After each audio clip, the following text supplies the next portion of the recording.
A full room awaited Animal Control Officer Stanford Owl at the community bylaw session he organized for February 3rd, 2014.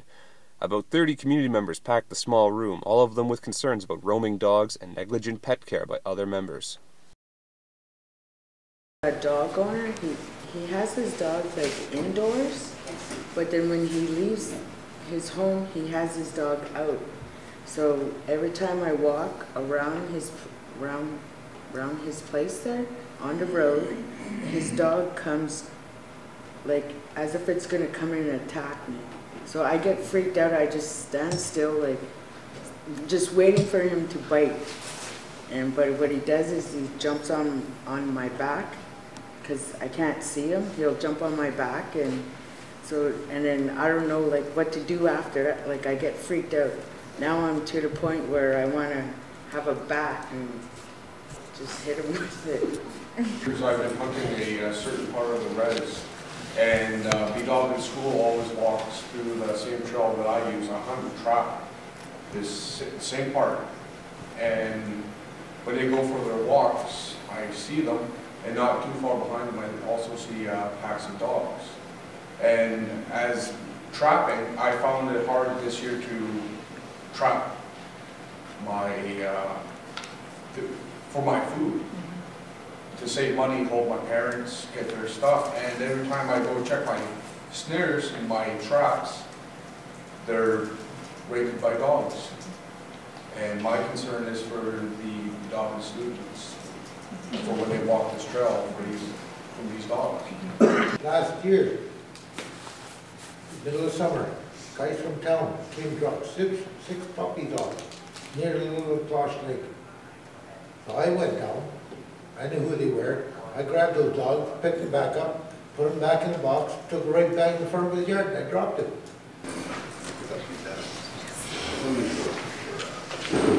Newborns or pups. And the community, like some of the community members or the ones that are really using they were scared of these dogs. Well, but the community decides to call Pet Safe to have these animals picked up. Then you know there's a concern there. And I don't know, I don't like to see a dog being degraded or harmed in any way. I like to see it being taken care of. But you know, when they're free to roam, they're going to, I mean, because you're saying, okay, we want to save the animal. Sometimes you can't save this animal. You're going to have to put him down because he's too aggressive. He's going to hurt somebody. He's going to kill somebody. You look at the little child going down the street.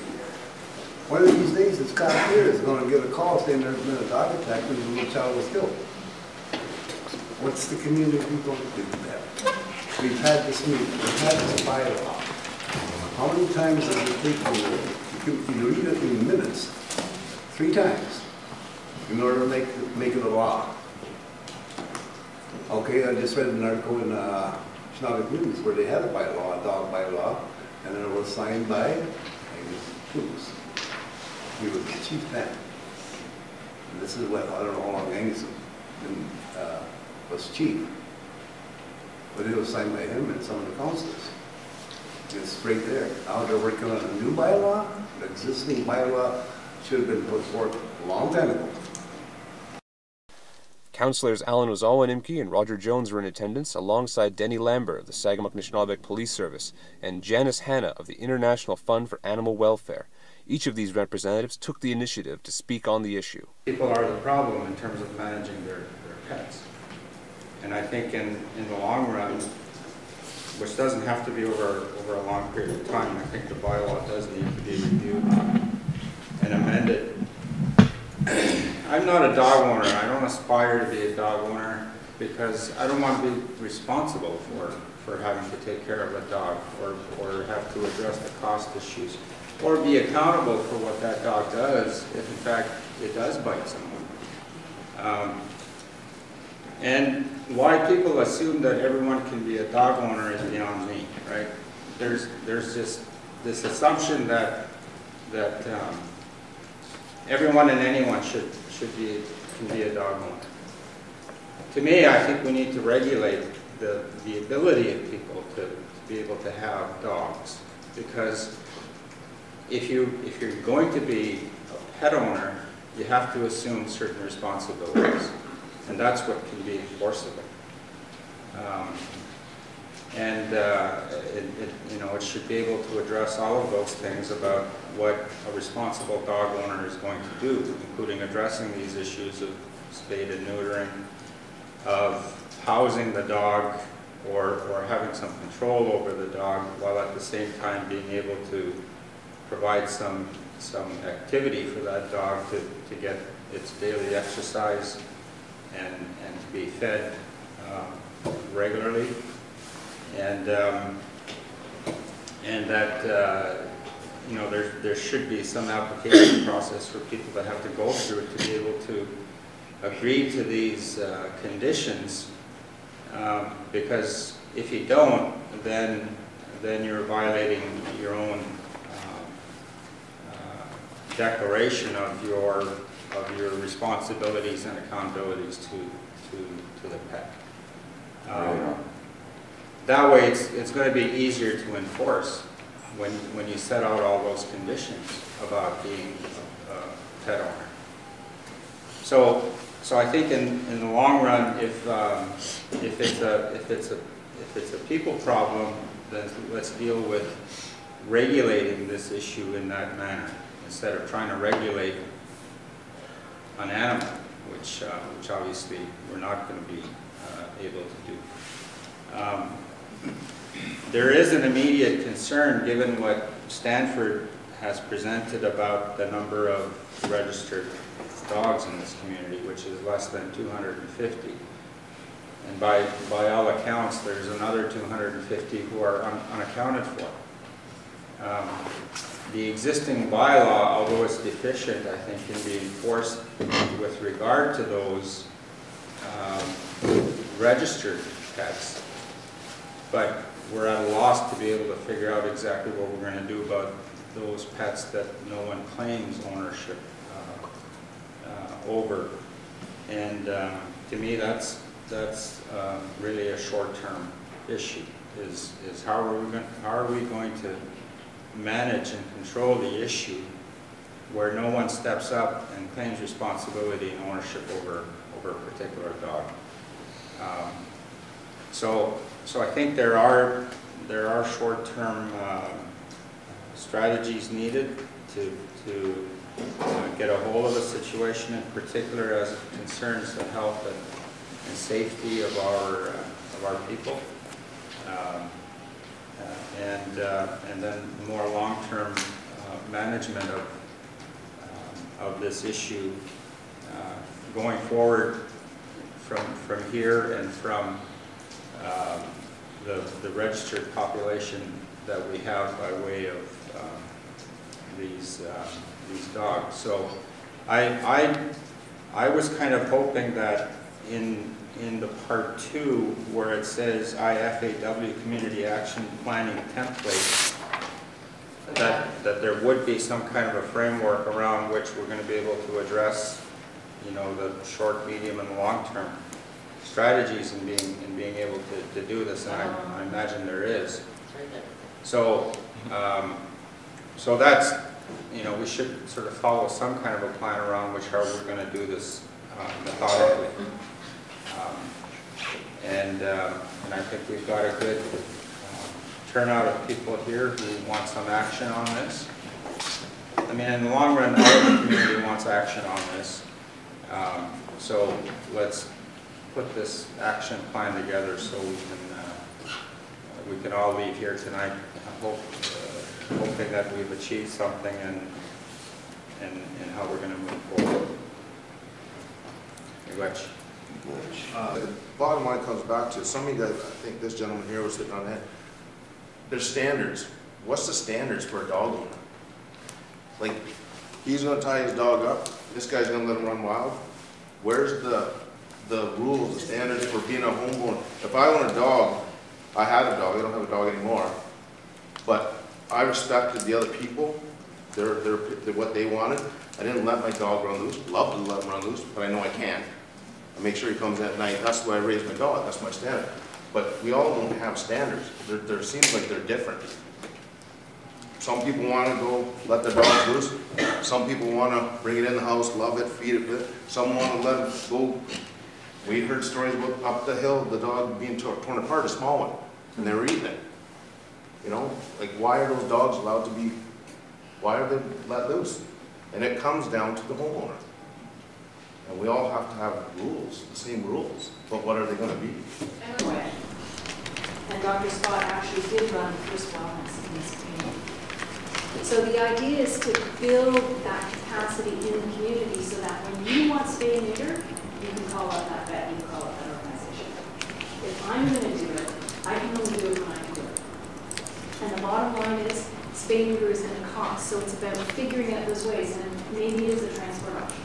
There's a new high-volume spay and neuter clinic in London that's opening up, and I know that they are willing, whether to set up a transport, so the dogs get to Barrie and then they'll pick them up, go all the way. There is also the low income in Barrie and Toronto. So there are ways around the spay, but I will guarantee you that spay neuter is not the answer. It's a tool. Bylaws are a tool. Rehoming is a tool. And education is a tool. And all those tools together build you that goal. And that's where we've been going. Is this slow build? Not to create a dependency on IFA or ARB, but to help stand internally, build a program that suits this community, that will work for this community. And that's been the plan all along. The issue of problem dogs and negligent dog owners in Sagamok, of course, cannot be resolved in one meeting. Many members have expressed their desire to push the issue towards resolution. Just 1 second. One of the issues we had about 8 years ago was a really ugly amount of nuisance fires. People were setting fires, and they were blaming the kids, but the majority of those fires were set by adults.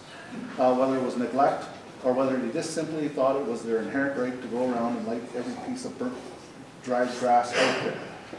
And we responded to an average of over 100 fires a month in the dry season. And we just did it for so long, and then after that, it was costly. It was costly to the department. There was risk involved in it. I mean, running those big vehicles up and down the road, and it just upset some people. And there was actually some valuables at risk. And we tried talking to them. We put stuff in the newsletter. And you know what? It didn't get to when the fire stopped is when we actually filed charges. And when we had to land the helicopter on the middle of Ironwood Street, we had crews running around all over the place. We had a number of units that were actually at risk of catching on fire because of someone's neglect, and that was the bottom line. But you know what? We never had to deal with those type of fires after. And it wasn't because of the risk. It wasn't because someone's home was threatened. It was because someone actually got charged. Someone actually had to take some coin out of their pocket and pay a fine, and that spread like wildfire. And we've never had to deal with those issues like that anymore. And you were just at the meeting here today. How do you feel it went? I feel good about today.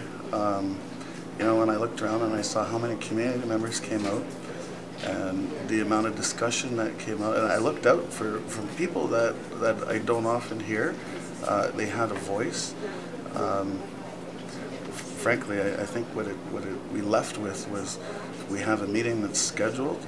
We have identified goals, and all we can do is make sure that we're all there and committed to the final outcome. I think that this is encouraging, and well, you know, it just makes me feel good about being part of the process. Finished attending the dog session, and it was very informable, and I brought up a solution, hoping that we can do it, is like a dog park, and where we could have like instructors coming in to teach you, the person, a dog owner, on how to control your dog, and you can let your dog run free in a dog park, and you'll learn to pick up after your dog as well, and be able to communicate with other dogs and other dog owners. And that was one of my suggestions, hoping to see that the community that do have dogs will participate in this and back me up on it. And thank you very much. Jan Hanna and Stanford Owl are providing the following safety tips for your pet. Be certain to provide your pet adequate shelter, such as an insulated doghouse. Do not leave food or scraps in unprotected garbage bags along the roadside. Be certain to shelter your female dogs during their heat. Be aware of your breed's cold tolerance. This is especially true for short-haired breeds. And finally, Sagamok residents are encouraged to have their pets registered with Stanford Owl. He can be contacted at 705-863-2512 or 862-1870. A second meeting has been planned for February 10th, 2014. So there'll be more to follow on this pet issue in the upcoming weeks. Bamumpy.